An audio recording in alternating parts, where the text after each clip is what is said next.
Understanding, I can't accept that, in English. Hello, everyone. Welcome back to our channel, where we dive into the fascinating world of English language learning. Today, we're exploring a common but powerful phrase, I can't accept that.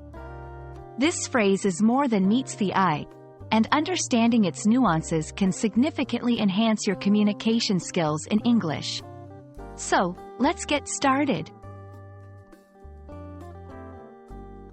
I can't accept that is a straightforward statement at its core, indicating a refusal or inability to agree with something. It can refer to not accepting a physical item, an idea, a situation, or an argument.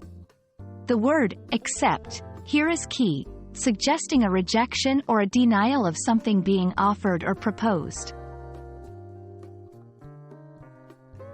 Personal interactions. In personal conversations, saying, I can't accept that, might convey a strong disagreement or a refusal to tolerate certain behaviors or opinions.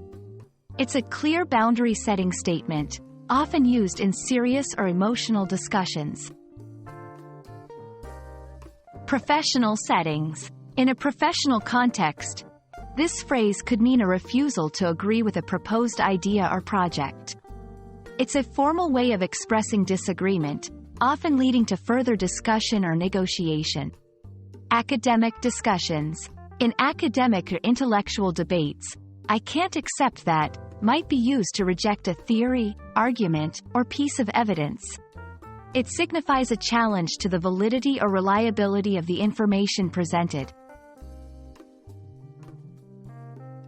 The meaning of, I can't accept that, can significantly change based on the speaker's tone and body language. A calm, respectful tone suggests a rational disagreement, while a harsh tone might indicate anger or frustration. Similarly, open and relaxed body language can convey willingness to discuss further, whereas crossed arms or a stern face might close off communication.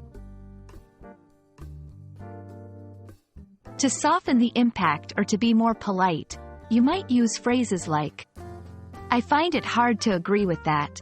I'm not sure I can go along with that idea. That doesn't sit right with me. These alternatives can convey disagreement in a less direct or confrontational manner, which can be especially useful in sensitive conversations or to maintain harmony in discussions.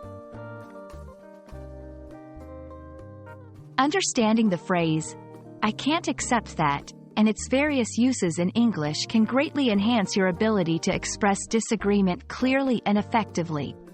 Whether in personal, professional, or academic settings, knowing how to use this phrase, along with its alternatives, can help you navigate complex conversations with confidence. We hope this video has been enlightening, and we look forward to bringing you more useful insights into the English language. Thank you for watching, and happy learning!